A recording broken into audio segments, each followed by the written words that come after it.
adoramos, Jesús. Tú eres el único Rey y Señor de señores. Tú eres nuestro Salvador, Jesucristo.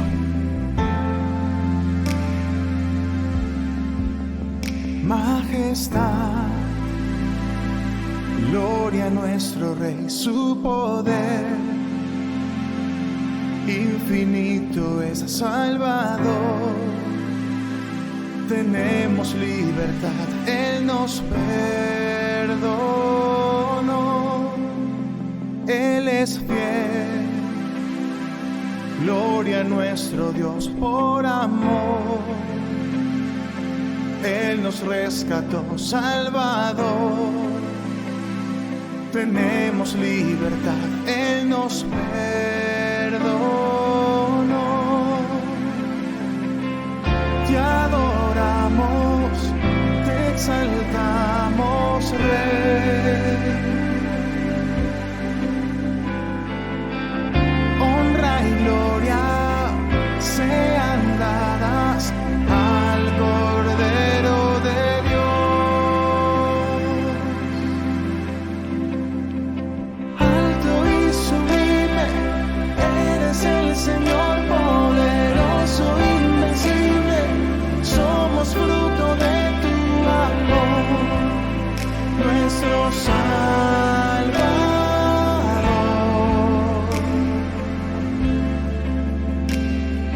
Reinas con justicia, reinas con poder, eres Dios de nuestra vida. Somos fruto de tu amor, nuestro Salvador.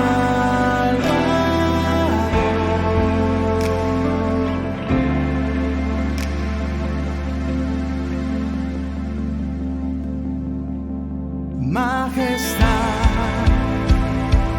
gloria a nuestro Rey, su poder infinito es Salvador. Tenemos libertad, Él nos perdonó. Él es fiel, gloria a nuestro Dios por amor. Él nos rescató, Salvador. Tenemos libertad, Él nos perdonó.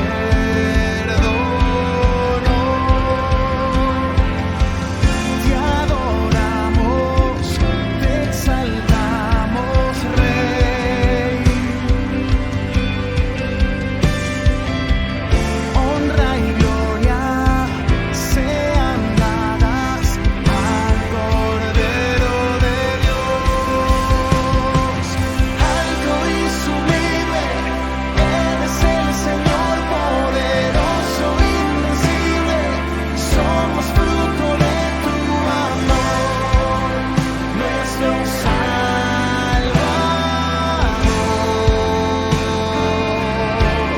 Él reina, reinas con justicia, reinas con poder, eres Dios de nuestra vida.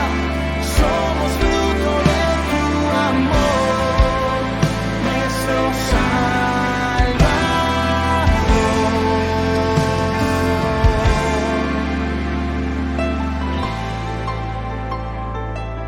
Te adoramos, Jesús, en este tiempo, en esta hora. Declaramos que tú eres santo, Señor. Dígale conmigo: tú eres santo, Dios de gloria, Dios de toda majestad. Tú eres santo, Dios de gloria, Dios de toda majestad. Tú eres santo, Dios de gloria, Dios de toda majestad. Tú eres santo, Dios de gloria, Dios de toda majestad. Tú eres santo, Dios de gloria, Dios de toda majestad.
Bendiciones para todos, les habla el pastor Jonathan, pastor de esta comunidad cristiana Los Cocuyos, aquí en el Valle, en Caracas, en Venezuela. Y sigue siendo una bendición para nosotros, un placer de que podamos ir nuevamente a través de este medio para exponer fielmente la palabra del Señor. Seguimos en la serie del Evangelio según San Marcos, el Hijo del Hombre en Acción. Este es el sermón número 29 de esta serie, dando inicio al principio de este año, ya prácticamente cerrando este año en el último trimestre, y el título, El resplandor de gloria rumbo a la cruz. Estamos iniciando el capítulo 9, estamos en ese intermedio de este gran evangelio, el evangelio que se escribió en la primera oportunidad de la mano de Juan Marcos, y allí Pedro influenciando la vida de Juan Marcos, siendo su discípulo, teniendo el dictado de primera mano. Y son narrativas maravillosas, hemos aprendido, y ahora es que falta una gran cantidad de enseñanzas en este evangelio. Hoy estaremos viendo el monte de la transfiguración. Qué cantidad de cosas hemos aprendido, qué cantidad de cosas faltan por aprender. ¿Cuáles son esas enseñanzas que han quedado marcadas en nuestra vida, que nos han dejado lecciones aprendidas y que han ido cambiando nuestro ser? Y los que faltan, los eventos que faltan, las enseñanzas que aún faltan. Y es que en la vida nunca dejamos de aprender. Aún enseñando a otros, estás aprendiendo y sigues reprogramando tu mente y tu corazón. Los discípulos están en plena etapa de entrenamiento. Esta invitación especial que Jesús hace a la vida de 3 de ellos, a Pedro, a Jacobo y a su hermano Juan, los Boanerges, o los hijos del trueno, hijos de Zebedeo, juntamente con Pedro. Esta experiencia les sirve para ser entrenados. Ellos forman parte del círculo íntimo del Señor Jesús, y el Señor tiene un propósito maravilloso. Ellos van a aprender lo suficiente en esta experiencia, pero quiero cerrar esto para luego identificar la transmisión y tener una palabra de oración y exponer. Los discípulos aún no han aprendido lecciones primordiales, y ellos incluso han pasado por alto otras cantidades de enseñanzas. El Señor ha tenido que repetir enseñanzas porque no la han aprendido, y así nos sucede en el transcurso de nuestra vida. Con todo y que los apóstoles, los discípulos, han olvidado enseñanzas, las pasan por alto, no las toman en cuenta, Cristo no los rechaza, los sigue tomando en cuenta. Y así es el Señor Jesús. El Señor Jesús no te va a rechazar porque hoy no le tomas en cuenta, porque mañana quizás pase desapercibido el evangelio en tu vida. Él no te va a rechazar. Pero también debemos tener cuidado con el punto del no retorno que los fariseos y los escribas sí lograron traspasar. Así que, bueno, preparemos el corazón, vamos a tener una palabra de oración. Soy el pastor Jonathan Labrador y quiero acompañarle en esta enseñanza, el sermón número 29, y tengamos una palabra de oración. Padre, te pido que prepares nuestros corazones para esta enseñanza. Una enseñanza crucial en la vida de los discípulos, también para nuestra vida hoy, tan pertinente para este tiempo. Te pido que nos ayudes por tu Espíritu a entender tu palabra, darnos discernimiento, entendimiento. En el nombre de Jesús te lo pido. Amén y amén. También este evento forma parte de la preparación, no solamente de los apóstoles. Ellos están siendo entrenados porque ya Jesús viene diciéndoles que es necesario padecer, es necesario ser rechazado, es necesario ir a la cruz, a Jerusalén. Él está a punto de abandonar su centro de operaciones en Capernaum para ir directo a Jerusalén. Es ese carnero, es ese cordero inmolado que va a ser llevado hacia el matadero allá en el Gólgota en Israel, en Jerusalén. Y entonces también forma parte de la preparación del cordero para ese sacrificio. Jesús está en un tiempo especial para él, y veamos lo que tiene la palabra para nosotros hoy como enseñanza. Estamos en Marcos capítulo 9, versículos 2 hasta el 13. Damos una leída completa y luego exponemos cada una de las partes que el Señor nos ha preparado para cada uno de nosotros. Marcos Marcos 9 desde el 2 hasta el 3. 6 días después, Jesús tomó consigo a Pedro, Jacobo y a Juan y los llevó aparte, solos, a un monte alto y se transfiguró delante de ellos. Y sus vestiduras se volvieron resplandecientes, muy blancas, tal como ningún lavandero sobre la tierra las puede emblanquecer. Y se les apareció junto con Moisés. Y estaban hablando con Jesús. Verso 4. Y se les apareció Elías junto con Moisés. Y estaban hablando con Jesús. Entonces Pedro, interviniendo, dijo a Jesús: Rabí, bueno es estarnos aquí. Hagamos 3 enramadas, es decir, 3 tiendas. 3 enramadas, una para ti, otra para Moisés y otra para Elías. Porque él no sabía qué decir. Este es un comentario de Marcos. Porque él no sabía qué decir, pues estaban aterrados. Entonces se formó una nube cubriéndolos y una voz salió de la nube: Este es mi Hijo amado, a él oíd. Y enseguida miraron alrededor, pero ya no vieron a nadie con ellos, sino a Jesús solo. Verso 9. Cuando bajaban del monte, les ordenó que no contaran a nadie en lo que habían visto, hasta que el Hijo del Hombre resucitara de entre los muertos. Y se guardaron para sí lo dicho, discutiendo entre sí qué significaría resucitar de entre los muertos.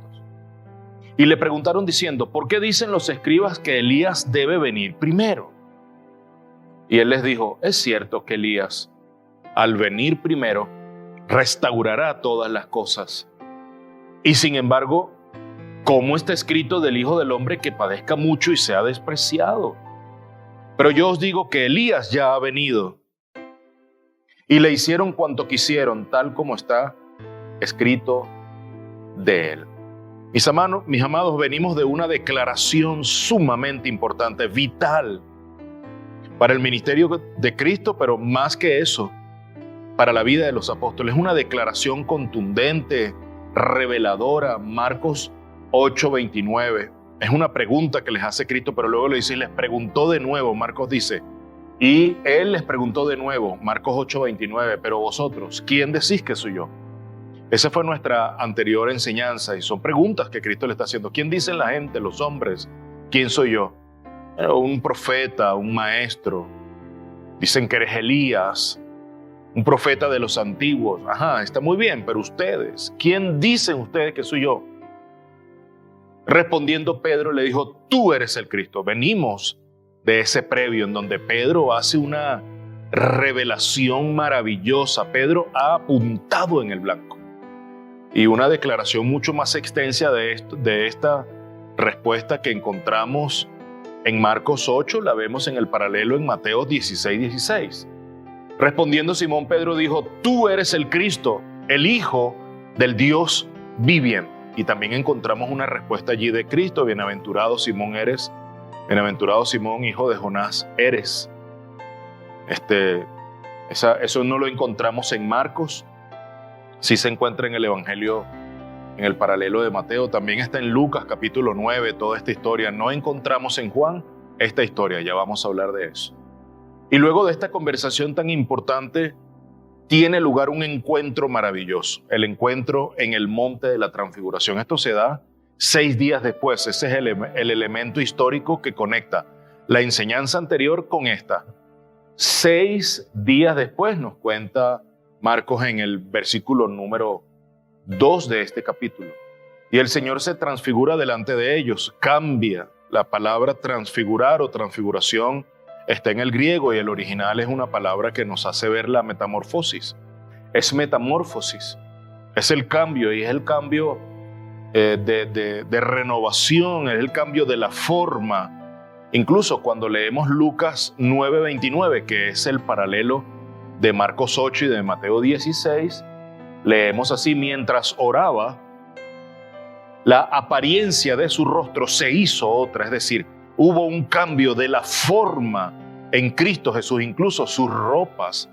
Uno de las traducciones dice que eran como un rayo refulgente, brillante, ropas resplandecientes. Es decir, los apóstoles o los discípulos están frente a un momento sumamente especial. Pero ¿qué cosa significará esto? ¿Qué significará Moisés? ¿Qué significará Elías? ¿Qué significará la transfiguración? ¿Qué papel cumplen o qué rol tienen allí los apóstoles? ¿Por qué están allí? ¿Qué cosas conversaron Jesús, Moisés y Elías? Porque Marcos no lo manifiesta, no lo narra, pero los paralelos sí dicen qué fue lo que conversaron, qué significado tiene y qué tan pertinente es para nosotros hoy. ¿Cómo eso podemos lograrlo aplicar en nuestra vida hoy? Mientras oraba, Lucas 29, la apariencia de su rostro se hizo otra y su ropa se hizo blanca y resplandeciente, mis amados.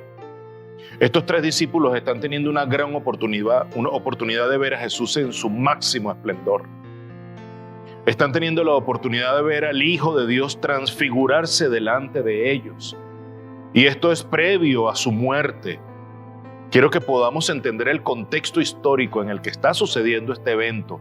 Los tres evangelios están de acuerdo en que este evento está narrado en orden cronológico tal cual para los tres. Están totalmente de acuerdo en que es ya días antes de ir a la cruz en el Gólgota. Y ya Jesucristo les ha anticipado a ellos que es necesario que Él padezca, que sufra, que vaya a la cruz a morir y luego resucitar. Y esto no es más que un adelanto de la parusía, la segunda venida del Señor Jesucristo. Mateo, Marco y Lucas relatan este evento, Juan no lo hace y básicamente algunos de los escritores dicen que quizás la razón del por qué Juan no lo hace es porque Juan, desde el inicio del Evangelio, presenta a Jesús, a un Mesías, a un Jesús como un Mesías glorificado. Juan 1, capítulo 1 de Juan, que es el Génesis del Nuevo Testamento. Y es un prólogo maravilloso, ese capítulo 1 de Juan, del Evangelio del apóstol Juan. Muestra y de ahí mismo el apóstol dice, vimos su gloria desde el principio del Evangelio. El apóstol, su intención es mostrar al Mesías glorificado. Entonces pareciera ser que por este motivo no tiene sentido incluir este evento, porque ya Juan desde el inicio del Evangelio lo presenta como un Mesías redentor ya en gloria completa. Pero entonces Marcos, siendo el primer Evangelio, y Mateo y Lucas, que toman alimento de Marcos, pues presentan este evento que nos parece maravilloso. Veamos lo que está sucediendo con la experiencia de los apóstoles. Mateo 17:9 nos dice así. Mientras descendían del monte, Jesús les ordenó. Ya esto es cuando está cerrando la transfiguración. Ya la visión de Moisés y de Elías ha desaparecido. La nube en donde la voz de Dios la han escuchado audiblemente también ha desaparecido y van a descender del monte. Entonces Jesús les ordenó diciendo, no contéis a nadie la visión hasta que el Hijo del Hombre haya resucitado de entre los muertos. Entonces Mateo narra que ellos lo que están teniendo es una visión de algo, que no es algo real, sino es una visión lo que están teniendo. Pero Marco y Lucas, Marcos siendo un evangelio que está siendo narrado o está siendo escrito por Juan Marcos, pero que Juan Marcos no estuvo allí, pero está Pedro, que es su maestro. Juan Marcos es su discípulo, el aprendiz de Pedro, caminó mucho tiempo con él y Pedro estuvo en primera persona allí. Muy probablemente Pedro influencia la escritura de Juan Marcos y esta experiencia está teniendo gran importancia para los lectores de Marcos y de Lucas particularmente, porque se refiere a una experiencia de algo que ellos vieron. No fue una visión, sino algo real que ellos estuvieron viendo y experimentando. Ahora veamos como tal la transfiguración en el monte, y la transfiguración y el monte Sinaí, porque hay una profunda relación entre el Éxodo y el capítulo 9 de Marcos, el capítulo 17 de Mateo, el capítulo 9 de Lucas, en donde se narra la transfiguración. Y es que este evento guarda una íntima relación, básicamente por los 6 días que están narrados en las dos historias, pero también hay otros elementos de similitud que están allí presentes. Moisés sube al monte Sinaí con una nube de testigos, sube con testigos. Jesucristo sube con 3 testigos. Ahí encontramos cierta similitud. Vamos a encontrar varias similitudes, pero vamos a encontrar una gran diferencia. Y allí es donde vamos a partir para desarrollar esta enseñanza. La nube de la gloria de Dios desciende sobre el monte cuando está tratando con Moisés. Pues aquí la gloria de Dios estaba en el monte de la transfiguración y fue cuando se escucha la voz del Padre. También, de hecho, eso mismo que acabo de decir, se escucha la voz de Dios en el monte Sinaí y también escuchamos la voz de Dios Padre en el monte de la transfiguración. Todos estos son elementos que nos hacen ver que hay similitudes. La piel de Moisés, ya eso es hacia Éxodo 34 aproximadamente, la piel de Moisés resplandece por la presencia de Dios. Es algo increíble lo que se narra en Éxodo 34, pues el rostro de Jesús también fue transformado. Todas estas son similitudes. El rostro de Moisés y de Jesús, los testigos de ambos, la voz de Dios que se escucha en ambos momentos, los 6 días de diferencia entre un relato de Marcos y el relato del monte Sinaí, cuando el Señor se manifiesta en ese tiempo, pero hay una gran diferencia. Lo que refleja el rostro de Moisés es la gloria de Dios. Y lo que refleja Cristo en su rostro es su propia gloria. Entonces estamos presentes ante el mismo Dios que está manifestando su gloria delante de los discípulos. Aquellos hombres en el Antiguo Testamento podían morir si estaban en la presencia de Dios. Por eso no subieron y por eso no se les permitió ir hacia el monte. Los apóstoles no están muriendo, pero es porque Jesús está allí. Y ese es un elemento clave. Cuando Jesús está allí hay vida. Y si tú quieres tener vida, necesitas venir a Cristo Jesús. Necesitas entregar tu vida a Jesús. Estamos en presencia de un evento sobrenatural y qué privilegio. Fue uno de mis pensamientos al preparar la enseñanza. Qué privilegio el de que Pedro, Jacobo, Santiago y Juan pudieran participar de esta experiencia increíble, ver a Jesús, a su Mesías, a su Maestro transfigurarse y toda la importancia que reviste esto. Y Jesús está manifestando su propia gloria. Cuando decimos que Cristo no refleja la gloria de más nadie, sino su propia gloria, y Moisés reflejaba la gloria de Dios, es que esto está en Hebreos capítulo 1, verso 3. Él es el resplandor de su gloria. Cristo mismo está manifestando su propia gloria. Y eso lo manifiesta Hebreos 1:3. Y agrega, y la expresión exacta de su naturaleza. Amados, de esa misma gloria está hablando el evangelista Juan, el apóstol, en su evangelio, capítulo 1, verso 14. Y el Verbo se hizo carne y habitó entre nosotros. Y vimos su gloria, gloria como del unigénito del Padre, lleno de gracia y de verdad. Los discípulos pudieron apreciar, mis amados, destellos de la gloria de Cristo Jesús. Pero ahora veamos un poco cuál es el propósito que hay detrás de este evento. Y encontramos entonces que este evento se da para fortalecer a los apóstoles. Es una etapa de entrenamiento. Ellos acaban de pasar por una serie de milagros, prodigios, señales maravillosas. Llega un momento en donde Jesucristo le dice a los fariseos, los escribas, ya no tendrán más señal. Esta generación no pidan más señal. Pero los apóstoles han estado allí en 2 momentos de multiplicación de panes y peces, en los 2 momentos sobre alta mar, tan maravillosas esas experiencias, también tan formadoras de carácter, tan fortalecedoras de nuestra fe. Pues precisamente ese es el propósito al hacer esto, fortalecer y confirmar la fe de ellos. También suponemos que ellos están espantados de miedo. La respuesta de Pedro, esa respuesta a priori, esa propuesta de Pedro al Señor Jesús, lo que manifiesta es que realmente no sabían qué decir.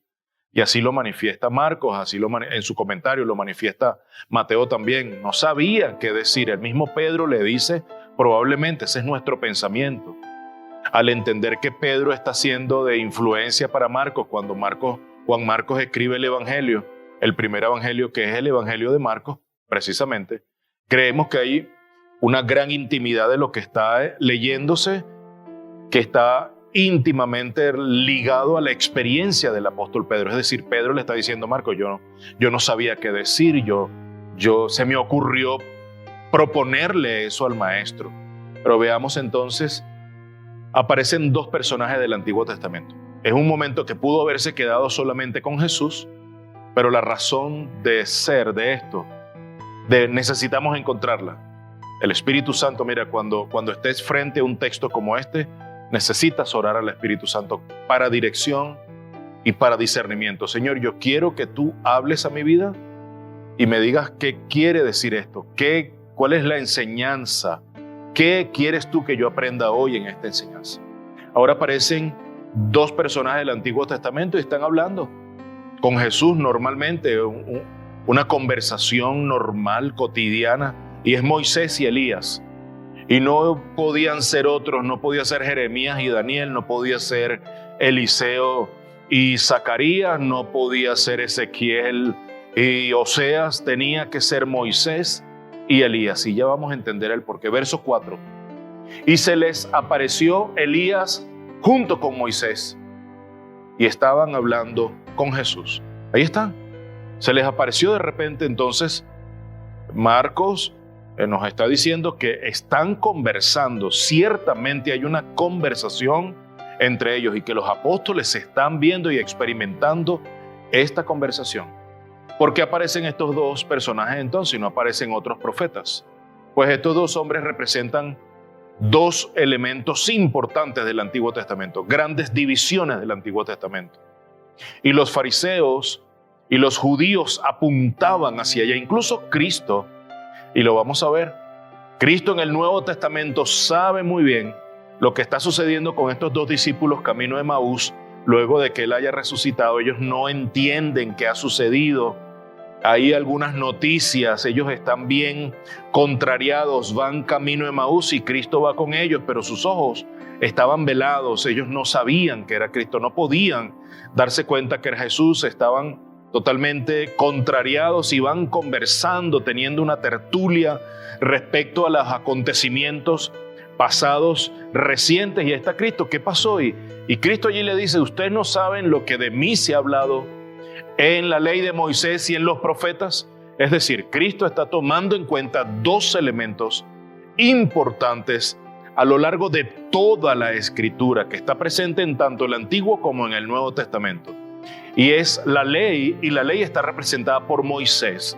Por eso es que Moisés está en este evento tan maravilloso de la transfiguración en el monte. Pero también hay otro elemento importante, no solamente la ley, que era nuestro ayo, sino también los profetas.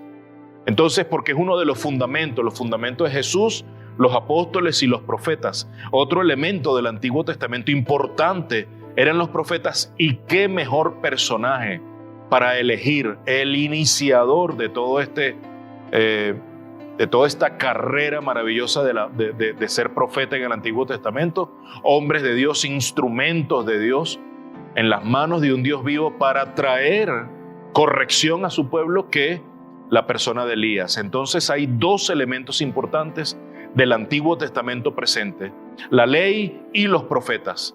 Y qué mejor representación de cada uno de esos elementos que Moisés para representar la ley y Elías para representar a los profetas. Y tanto la ley como los profetas, mis amados, tú que nos ves y nos escuchas, apuntaban siempre hacia Cristo Jesús.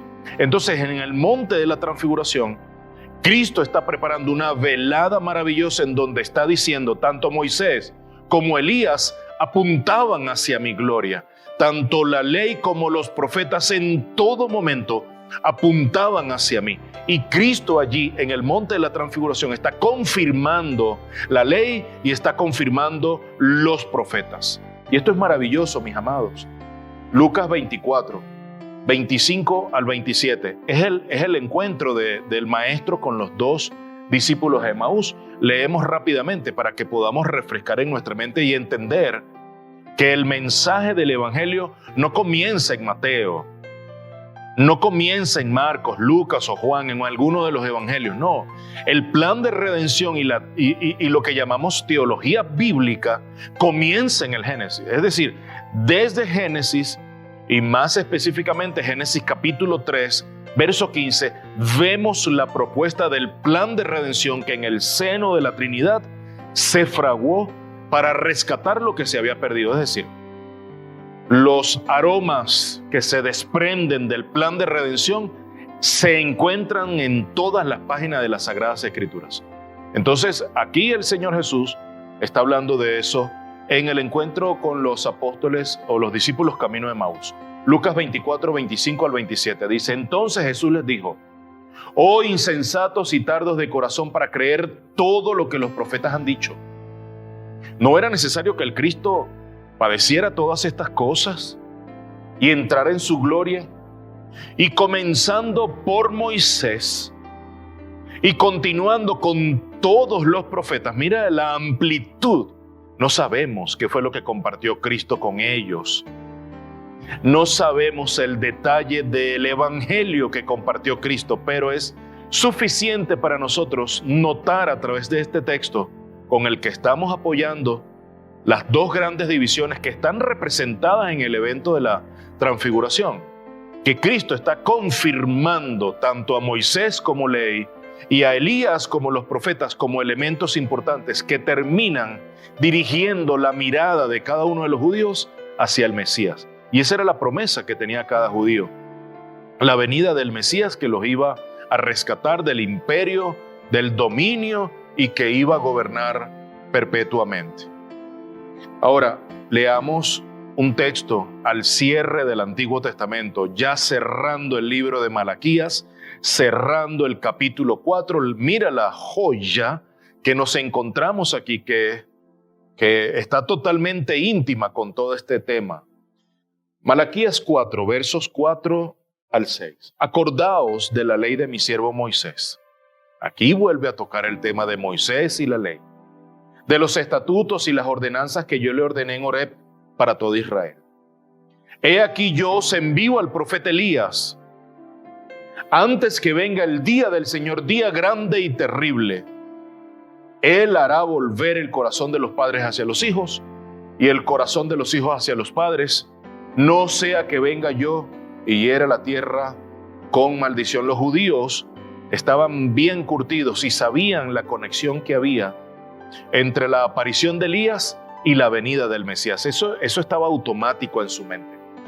Incluso Elías tenía más de 1000 años de muerto, pero ellos están conectados con lo que está en la palabra. Y la palabra decía que venía Elías y luego venía el establecimiento del reino. Entonces es claro entender que los apóstoles, tanto Pedro como Jacobo y Juan, cuando están viendo a Elías, están teniendo en su mente el pensamiento de que ya el reino iba a ser establecido, porque ya Elías lo están viendo. Pero aunque es cierto lo que están pensando, no es verdad lo que están viendo y no es real lo que ellos están viendo en cuanto a su pensamiento. Y ellos sabían que estaban empezando a cumplirse también las promesas, las profecías que indicaban la venida del Mesías, pero también por el contexto y lo que leímos sabemos que ellos están confundidos.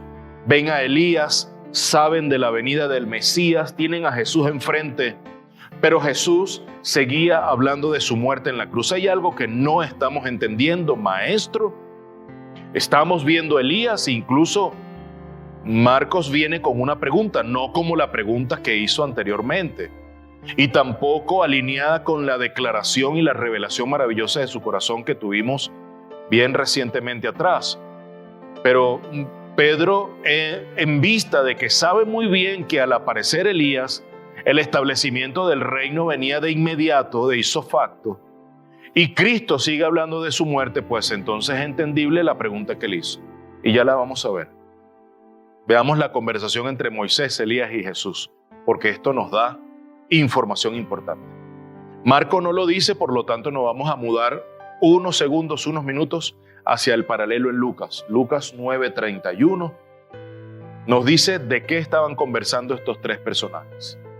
Quienes apareciendo en gloria, está hablando de Moisés y de Elías, quienes apareciendo en gloria hablaban de la partida de Jesús. Es decir, la conversación que está sucediendo en torno a la transfiguración en el monte, cuya audiencia primordialmente son tres apóstoles del círculo íntimo de Jesús. La conversación gira en torno a la partida de Cristo Jesús, mi amado. Y la palabra partida aquí es una palabra griega que significa éxodo. En dos platos, es decir, Palabras más, palabras menos. La conversación que están teniendo es: maestro, ¿y cuándo piensas ir a la cruz? Estos son mis imaginaciones. Y Jesús le responde: mira, Elías, en unos cuantos días ya voy al Gólgota. ¡Wow! ¡Qué excelente! Se está cumpliendo. Moisés le dice: se están cumpliendo las profecías, pero mira qué obediente has sido, maestro. Sí, tengo que ser obediente porque eso fue lo que el Padre dictó. Esa conversación la están teniendo. Y vuelvo a leer: quienes apareciendo en gloria hablaban de la partida de Jesús, que Él estaba a punto de cumplir en Jerusalén. Entonces ellos están hablando del éxodo, de la salida de Jesús, de dónde estaban, rumbo, no al desierto, en donde estuvo el pueblo de Egipto, no, al desierto pero en la cruz, al abandono de Dios en la cruz, al Gólgota, lugar de maldición, lugar de tortura, lugar de padecimiento y de sufrimiento, pero lugar de gloria para los hijos de Dios también. Así que esa es la conversación que están teniendo allí. Ellos están hablando del éxodo que Jesús tendría que cumplir rumbo a Jerusalén. Y eso sigue teniendo una gran confusión para los apóstoles. Jesús acaba de transfigurarse en gloria frente a ellos, está junto a Moisés, junto a Elías. Mis amados, menos mal que en ese tiempo no existían cámaras fotográficas. ¿Se imaginan la cantidad de fotos y selfies que se hubiesen tomado los apóstoles? Es más, ni quisiera pensarlo, porque si nosotros estuviésemos en ese tiempo con un celular, lo menos que hubiésemos visto es el rostro transfigurado del maestro, ni la voz del Padre que se escuchó audiblemente. Nosotros hubiésemos estado pendientes de los filtros de cada una de nuestras redes sociales para montarle y ser el primero con ese notición. Los breaking news de la semana los tiene Jonathan el pastor en su Instagram. Vayan allá y subiendo los seguidores. Eso es lo que hubiese sucedido en este tiempo, mis amados. Y estaban confundidos los apóstoles. Ellos no están entendiendo que Jesús se está transfigurando, que Elías lo están viendo y que automáticamente, producto de las profecías, viene el establecimiento del reino del Mesías esperado, pero Cristo les acaba de hablar de muerte, de sufrimiento, de padecimiento. Maestro, hay algo que no estoy entendiendo. Y me pongo en los papeles y en los zapatos y en las botas de Pedro, de Jacobo y Juan, porque a mí me hubiese sucedido exactamente lo mismo. Mis amados, la gloria y la muerte está presente en la vida de Cristo Jesús. Mis amados, la gloria y la cruz no están divorciadas en la vida de Jesús. En Jesús hay cruz y hay gloria. En Jesús hubo muerte, pero hubo gloria también. No son ideas que están divorciadas, son ideas que están íntimamente ligadas en el plan de redención. Y eso necesitamos entenderlo. Este evento es crucial, como lo hemos dicho, en el entrenamiento de los discípulos, y esto habla también de aquello que había sido profetizado desde el principio. No hay gloria sin cruz. Es imposible. El Evangelio no ofrece la gloria sin la cruz. No hay beneficio del Evangelio sin tomar el camino de la cruz. ¿Cuántos de nosotros queremos tomar atajos? ¿Cuántos de nosotros no queremos sufrir en los caminos del Señor? ¿Cuántos de nosotros queremos librarnos de los padecimientos? Viendo el ejemplo de Jesús, mis amados, deberíamos estar motivados. Porque Pablo lo dice en una de sus cartas, ya en minutos adelante lo estaremos leyendo, en la segunda carta a la iglesia en Corinto. Y en Romanos particularmente habla acerca del peso de gloria que vendrá en la vida de aquellos que permanezcan firmes en Cristo, unidos a Cristo Jesús. Y la verdadera gloria no depende de un evento en particular. O sea, este evento en particular no puede quedarse grabado en el corazón de los apóstoles, discípulos y en el corazón nuestro como algo maravilloso, porque luego vendría el camino tortuoso, lleno de cadillos y de espinas, rumbo a la cruz. Estos dos hombres, Moisés y Elías, están confirmando toda la enseñanza que se encuentra en el Antiguo Testamento acerca de Jesús y la vida redentora de Jesús desde el Génesis hasta el Apocalipsis. En el Génesis está revelado el plan de redención. O sea, la simiente de la mujer te herirá en la cabeza, mis amados. Claramente el Evangelio habla de Cristo Jesús teniendo victoria sobre la muerte. de Cristo Jesús aniquilando a los poderes de las tinieblas, yendo a la cruz del Calvario. Fue un espectáculo de burla en contra de las tinieblas, el momento en que Cristo Jesús fue a la cruz por ti y por mí. Pero mis amados, a este momento los discípulos no han logrado entender todas estas profundidades. Nosotros 2000 años y tantos después es que al menos algo más podemos entender de esto. Y teniendo nosotros la revelación completa a nuestra disposición, los apóstoles no la tenían. Aún todavía quedan ciertos rezagos, ciertas lagunas en nuestra mente y necesitamos orar por discernimiento y que el Espíritu Santo nos enseñe la palabra del Señor y nos guíe a toda verdad. Veamos la intervención de los discípulos, versos 5 y 6. Entonces Pedro interviniendo, como siempre Pedro sale adelante en representación de todos los discípulos probablemente. Rabí, bueno es estarnos aquí. Hagamos 3 enramadas, una para ti, otra para Moisés y otra para Elías. Y Marcos nos cuela un comentario de él, porque él no sabía qué decir. Imagino a Pedro diciéndole, Marcos, pon allí. No tenía ni idea qué hacer. Pon allí. Él no sabía qué decir. Por eso fue que yo hice eso. Qué necedad la mía, qué estupidez tan grande. Yo ofrecerle a Cristo en el momento más cumbre de su ministerio terrenal, yo ofrecerle unas tiendas para que duerman. De verdad que después lo pensé. O sea, yo puedo imaginarme a Pedro teniendo esta conversación íntima con Juan Marcos y Juan Marcos nos regala este comentario maravilloso.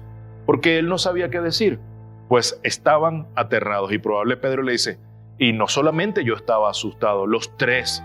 Y eso que Jacobo y Juan les llamaban los hijos del trueno. Esos estaban más asustados que yo. Entonces, Juan Marcos nos da este regalo maravilloso en este comentario, verso 6, porque él no sabía qué decir, pues estaban aterrados. Lucas nos dice que Pedro no sabía lo que él estaba diciendo. El Evangelio de Lucas, en el paralelo, nos dice que Pedro no sabía lo que él estaba diciendo. O sea, dijo cosas por decirlas. Y así somos nosotros cuando no sabemos qué decir. Mejor es quedar callado porque así nos vemos más bonitos. Calladitos nos vemos más bonitos, cometemos menos torpezas, somos menos estorbos. Así que, y el sabio se identifica cuando habla poco. Así que sigamos la recomendación de la palabra. Pedro reconoce que no sabía lo que estaba diciendo, Marcos lo comenta, pero Marcos no estuvo allí, por eso es que nos atrevemos a decir que fue Pedro el que le comentó de manera íntima y él lo incluye. Para Pedro es importante no dejar escapar este momento de gloria, por eso quizás se le ofrece estas cosas, pero él no sabe realmente lo que está diciendo, pero inmediatamente Pedro hace este ofrecimiento, este ofrecimiento al maestro. Inmediatamente se da algo maravilloso, es una intervención sobrenatural del Dios Padre mismo. Verso 7, entonces se formó una nube, como la nube Shekinah, esa nube que se define así en el Antiguo Testamento, que era la misma manifestación de la presencia de Dios junto a Moisés en el Antiguo Testamento. Dice entonces se formó una nube cubriéndolos y una voz salió de la nube, este es mi Hijo amado, a él oíd. Y es la misma voz, mis amados, que escuchamos en el bautismo de Juan. Estamos en los predios de Marcos capítulo 1, verso 11, leemos, y vino una voz de los cielos que decía, tú eres mi Hijo amado, en ti me he complacido, mis amados. Jesús complace al Padre. Jesús agradó al Padre. Jesús completamente con su obediencia y con su humillación completó el corazón agradado del Padre. Te hago una pregunta, ¿Jesús complace tu vida completamente? ¿Jesús es suficiente para ti? ¿Jesús es tu gozo? ¿En Jesús encuentras contentamiento? ¿Encuentras complacencia? En Jesús encuentras agrado. En Jesús te encuentras completo, mi amado. Porque esta revelación del Padre habla de lo necesario que es Jesús para nosotros.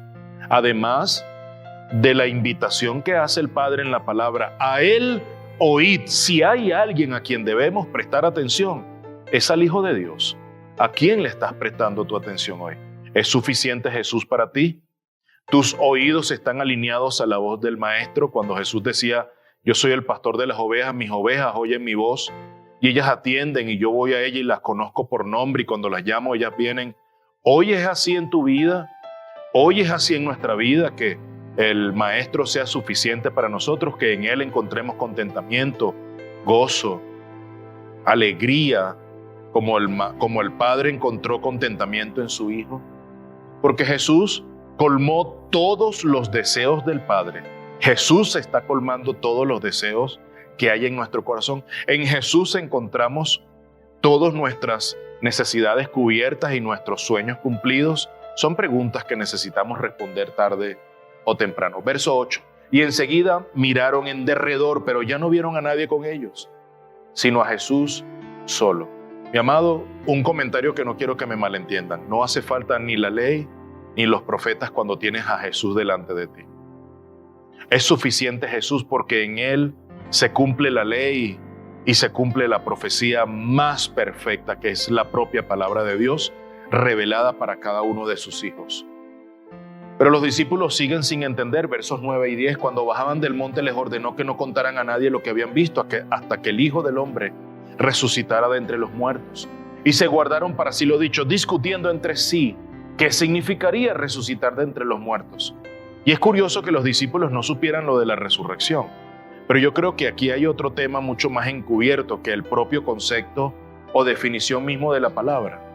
Y yo creo que ellos apuntaban a que no querían recibir, ni entender, ni aceptar que Cristo tenía que ir a morir. O sea, para ellos estaba claro el mensaje. Hay una profecía de un Mesías que había de venir.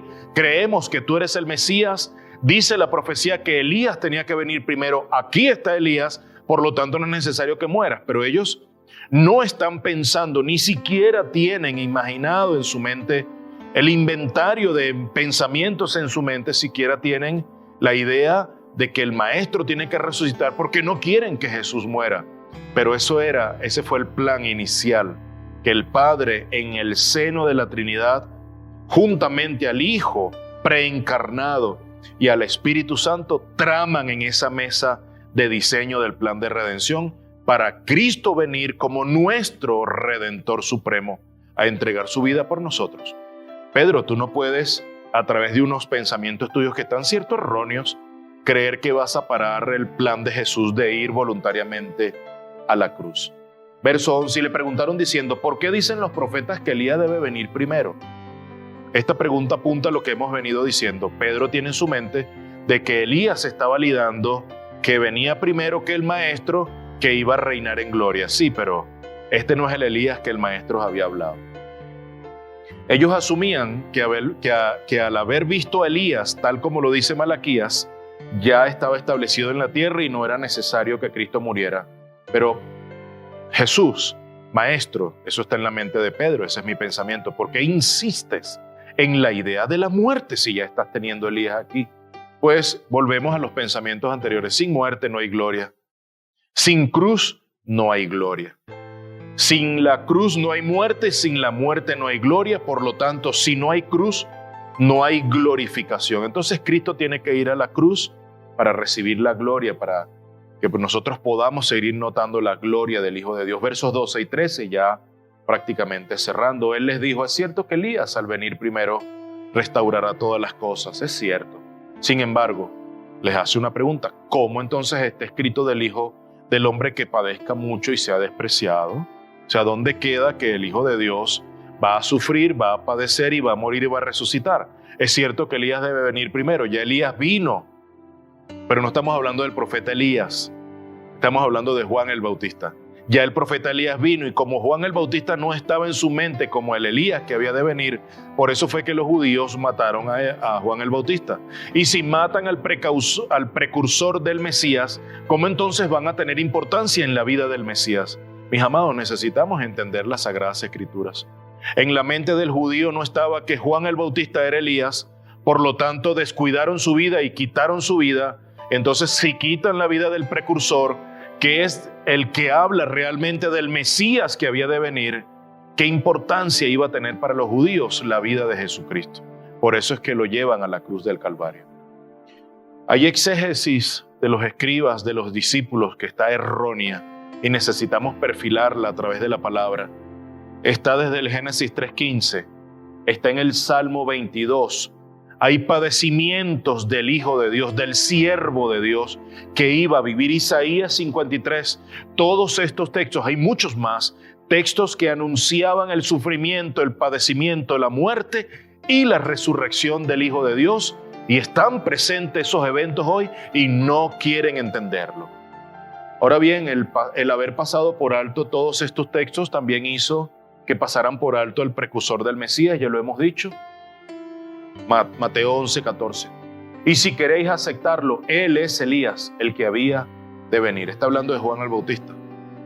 Ahora quiero, para cerrar, presentarte un texto maravilloso de Pedro, el mismo apóstol, aproximadamente 25, 30 años después, escribiendo su segunda carta. Se refiere al monte de la transfiguración. Segunda de Pedro 1, versos 16 al 18. Porque cuando os dimos a conocer el poder y la venida de nuestro Señor Jesucristo, no seguimos fábulas ingeniosamente inventadas. O sea, yo no les eché ningún cuento. Yo no les conté ninguna trama traída de los cabellos allí. No, lo que yo les conté a ustedes, lo que les dimos a conocer es una comunidad que está siendo fortalecida en la fe porque están siendo perseguidos por Nerón. Es una comunidad en Roma que está sufriendo padecimientos y persecución. Y Pedro los está fortaleciendo en la fe tanto como esta palabra viene a fortalecer nuestra fe hoy.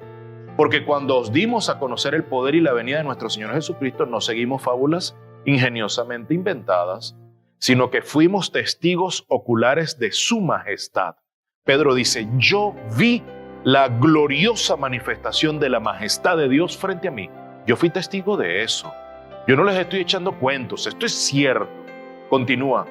Pues cuando Él, está hablando de Cristo, todo el contexto es para hablar de Cristo. Pues cuando Él recibió honor y gloria de Dios Padre, la majestuosa gloria le hizo esta declaración. Es decir, Dios mismo, Pedro describe a Dios mismo, Dios Padre, como la majestuosa gloria. Esa nube que se presentó en el monte desde donde sale esa voz retumbante, esa nube, Pedro la describe como la majestuosa gloria. Mi amado, así nosotros necesitamos referirnos al Dios Padre, al Dios Hijo y al Dios Espíritu Santo, la majestuosa gloria que se instalará en nuestros corazones. Ojalá sea así, mi amado. Le hizo esta declaración, este es mi Hijo amado en quien me he complacido. Y nosotros mismos, Pedro hablando también por voz de Jacobo y de Juan, su hermano. Nosotros mismos escuchamos esta declaración hecha desde el cielo cuando estábamos con Él en el Monte Santo. Aproximadamente 30 años después se escribe esta carta. Y vemos cómo tan claramente Pedro, mis amados, entendió el mensaje de la cruz y la gloria de Cristo Jesús. Pero es a través de los años que nuestra fe es fortalecida. Es a través de los años que nuestra exégesis se fortalece, se aclara y se perfila y se apuntala. Es a través de los años que vamos pidiéndole discernimiento y entendimiento al Espíritu Santo y nos los va concediendo. No son cuentos de camino, son realidades absolutas. Nuestro Señor Jesús sufrió, padeció, murió, fue a la cruz y resucitó al tercer día para que nosotros tengamos vida y vida en abundante. Y quiero cerrar con el verso 19 de ese mismo texto de 2 de Pedro capítulo 1. Y así tenemos la palabra profética más segura, a la cual hacéis bien en prestar atención. Presta atención, amado oyente, y tú que nos ves y nos escuchas. Presta atención a la palabra. Dice, atención como a una lámpara que brilla en el lugar oscuro hasta que el día despunte y el lucero de la mañana. Está hablando de Cristo, mi amado. Mira cómo Pedro describe al Señor Jesús. Hasta que el día despunte y el lucero de la mañana aparezca en vuestros corazones. Pedro está totalmente claro, sella la verdad ineludible de la palabra de esa profecía con este texto. El Antiguo Testamento es verdad. Y el evento de la transfiguración confirmó cada palabra del Antiguo Testamento. Moisés, la ley, Elías, los profetas fueron confirmados completamente. Al final quiero darte estos pensamientos que escribí como reflexión y aplicación para nosotros. Veremos la gloria de Dios entendiendo el verdadero sacrificio de Jesús en la cruz. Que nosotros podamos magnificar el sacrificio de Jesús en la cruz en la justa medida de lo que sucedió en ese momento. En ese sentido vamos a poder ver la gloria de Dios cada día, en todo momento. Veremos la gloria de Dios cuando estemos satisfechos en aquel que se entregó en la cruz para satisfacer el corazón del Padre. Veremos la gloria de Dios cuando nosotros mismos estemos satisfechos en Jesús, en aquel que se entregó voluntariamente en la cruz del Calvario para morir y resucitar al tercer día, quien le dio al Padre satisfacción en su propio corazón. Y para aquellos que estamos en Cristo, esa gloria se manifestará prontamente. Romanos 8:18, pues considero que los sufrimientos de este tiempo presente, Pablo hablando desde el primer siglo, pero totalmente pertinentes estas palabras para hoy, siglo XXI, pues considero que los sufrimientos de este tiempo presente no son dignos de ser comparados con la gloria que nos ha de ser revelada. Mi amados, escuchemos al Hijo de Dios. Seamos obedientes y vengamos obedientes a los pies de Cristo. No se compara la tribulación, padecimiento y sufrimiento del tiempo presente con la gloria que ha de ser revelada para los hijos de Dios. Así que lo más importante es que el Señor nos encuentre en Cristo, que el Padre nos encuentre firmes en su Hijo amado Jesús. Tengamos una palabra de oración para terminar. Padre amado, gracias.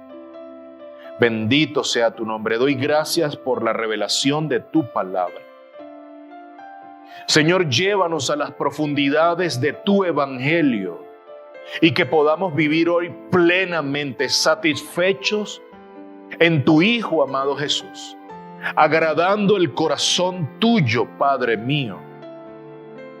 Te doy gracias por Jesús, por su sacrificio voluntario, sustitutivo, ese sacrificio que nos sustituyó en la cruz a cada uno de nosotros. Gracias por imputar cada uno de nuestros pecados en la vida de Cristo y por imputar su justicia a cada uno de nosotros. Por lo cual hoy podemos presentarnos y orarte a ti, Padre, en el nombre de Jesús. Siempre a través de Cristo es Él el camino, la verdad y la vida. Padre, que pueda tener yo mis oídos prestos a las palabras que salen de la boca de Jesús. Y haznos conforme a tu voluntad en este tiempo. Y a través de tu Espíritu danos discernimiento y entendimiento de tu palabra para la gloria de tu nombre. Gracias, Señor. Amén. Y amén. Mis amados, complacido, contento, alegre, satisfecho de otro día más, la labor cumplida de haber entregado este mensaje. Y te pido que ores al Señor, que vuelvas a repasar este texto, que vuelvas a ver la enseñanza. Yo mismo estaré haciendo lo propio con este texto. Es para volverlo a predicar, volver a pasar la enseñanza, volver a recibir instrucción, porque por la palabra es que podemos ser salvos. Y por ella es que viene la fe. La fe viene por el oír y el oír viene por la palabra del Señor. Así que el Señor te bendiga abundantemente. Nos vemos en una próxima oportunidad.